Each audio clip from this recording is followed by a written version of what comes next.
So, hello everyone. Thank you very much for joining us and welcome to our commuter Q&A session.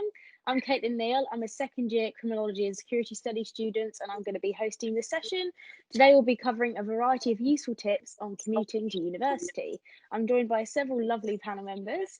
So let's go around the room for some introductions, starting with Joanna, please.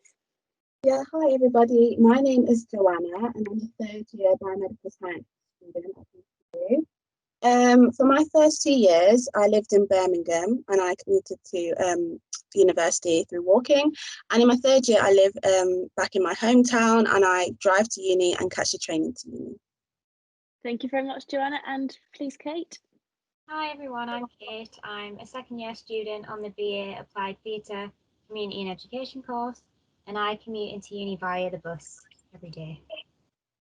Thank you. So we wanted to put this session together on commuting as a lot of BCU students do so, and there's a large proportion of people that take a variety of different transports. So as Joanna mentioned, she originally lived in Birmingham for her first few years at university, but now she commutes via train and by car. So Joanna, do you mind telling us a little bit more about this? Yes, so I catch the train into Birmingham New Street most days. And because that station is not very close to the city south campus, I then take another train into Five Ways. And then from Five Ways, it's like a 15-minute walk to campus, which is not that far for me. However, if you do go to the city centre campus, you don't have to take the train into Five Ways. You can just stop off at New Street and it's another 10-15-minute walk. And I know there's some other train stations like Snow Hill and Moore Street. And they don't seem very far. I've not caught any trains into Moore Street or Snow Hill, but they're not too far. And then when I drive into uni, I normally park close by uni, like side streets, making sure that I can stay there for the full day. However, there are car parking spaces near uni, but there are like 2-hour restrictions there, so you just have to be careful when parking. But yeah, through commuting via the train, there are some benefits because I can like revise on the train or pre-read on the train, which is helpful, and it like stimulates my mind before uni. And then when I'm driving, obviously I'm saving money by not staying in Birmingham. I'm staying at home. So yeah, that's useful. It has its pros and cons. Yeah, very helpful if you're a student, need to save money. So thank you very much, Joanna. And now, Kate, you mentioned you get the bus to university every day. Would you mind giving us a quick overview of your commute? Yeah, so I live in Balsall Heath, which is kind of just outside the city centre. So it takes me about 25 minutes to half an hour to get into university. So I usually get the 35 bus, and then I have to do a bit of a walk from the bus stop into Millennium Point because that's where I'm based. But it's super easy. Sometimes the buses can be a bit hit and miss, but they're usually very good. And of course, the Birmingham's such a big city. The bus services and public transport's really good. So if you're based at City South or another campus, it's really easy to get the bus in, and the network's so big, so you'll never really have a problem managing to get a bus there. Yeah, Birmingham's notorious for its transport links, isn't it, really? So thank you, panel members, for all that helpful information. Just to note, more information for our commuting can be found on the BCU website and definitely lots of other information about the university, so please have a look at that. So now we're sort of going to go into more of a generic Q&A of questions that are commonly asked by students before they arrive at BCU.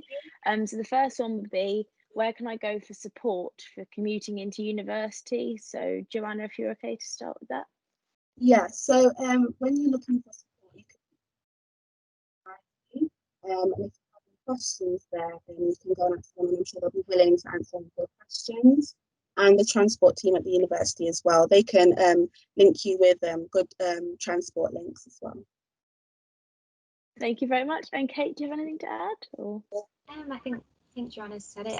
I remember during freshers there was a lot of help where you could go around and talk to people if you needed advice and stuff on saving money and getting passes and different things like that. So yeah, so I'll come to you then with what can I do to save money when commuting? So there's lots of kind of passes and stuff available. I know for me, I pay monthly for my bus pass just because it works out so much cheaper than spending, money every day buying bus passes or even weekly. So I pay about £40 a month, I think, on like unlimited bus travel, and you just they send you kind of like a Swift card which you just have. So it's so much easier for me because once you have that card, you don't have to worry about like buying tickets every day, and you do end up saving a lot of money. So that's what I do anyway. And I know there's lots of other possible services that you can get to get reduced tickets and stuff as a student. Yeah, it's definitely probably worth looking at your options online, and there is more information on the BCU website. So Joanna, what useful apps / information do you use to help you commute? So when I take the train, I use the National Rail Service website, and I can just find my tickets there easily. I can either print them out in the station or have them on my phone, which is very useful for me. And then when I'm driving, I just use driving apps such as Waze, which are very simple to use, or Google Maps. You like Waze. Thank you very much. And Kate, what do you think are the top benefits of commuting? I really like having a bit of space between kind of university and where I live. I think it kind of helps you get out of the student bubble a bit, because sometimes when you're living in student accommodation, you're very much in that world all of the time, and it's hard to separate your university life. But I think the actual physical traveling away from the city centre and from your campus or wherever you are, it kind of helps me mentally just to sort of decompress and have that time to study outside of the university environment. Yeah, thank you very much. Joanna, do you have anything to add? Yeah, like I've already said, by commuting from home, it means I'm saving a lot of money, and also I get to spend more time with my family as well, especially like during this time that we're in. It's nice to be at home. So yeah, make the most of it. Thank you very much. And finally, can you please share your top tips for commuting to university, Joanna? So I definitely say you need to be organised. I definitely try to book my tickets in advance, just to make sure I'm not spending, ridiculous amounts of money. And also planning my driving routes as well. As Birmingham can be a bit busy, you want to know like the best times to travel into uni. Try not to get into traffic as well. So be organised would be my main tip. Thank you. And Kate, do you have anything to add? Yeah, I think definitely be organised. Just allow yourself extra time. I think having a bit of extra time is always helpful. So if you forget anything or if something goes wrong, you don't have to like panic about not being there on time. And I think, use your time kind of traveling to and from university to like prepare, or to just kind of decompress from the day as well. If you're coming back, I think it kind of sets you up. It gives you a bit more time just to set your mind up for the day as well, which is really cool.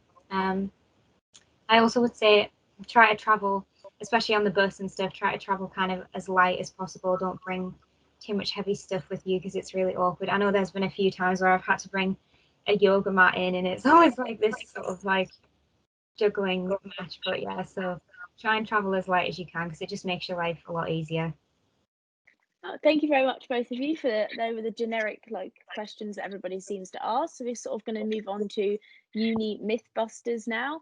So as commuting, you know more than anyone the reservations about commuting before you go. Are you going to miss out on student opportunities? So we're sort of going to get your point of view on what you think it had an impact on by commuting.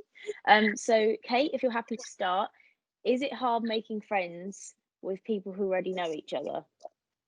So obviously, as you're commuting in, they've met each other in halls. Was it harder to make friends for you? Yeah, I think in terms of like people who are on your course, I think everyone's in a different situation. Not everyone's in halls.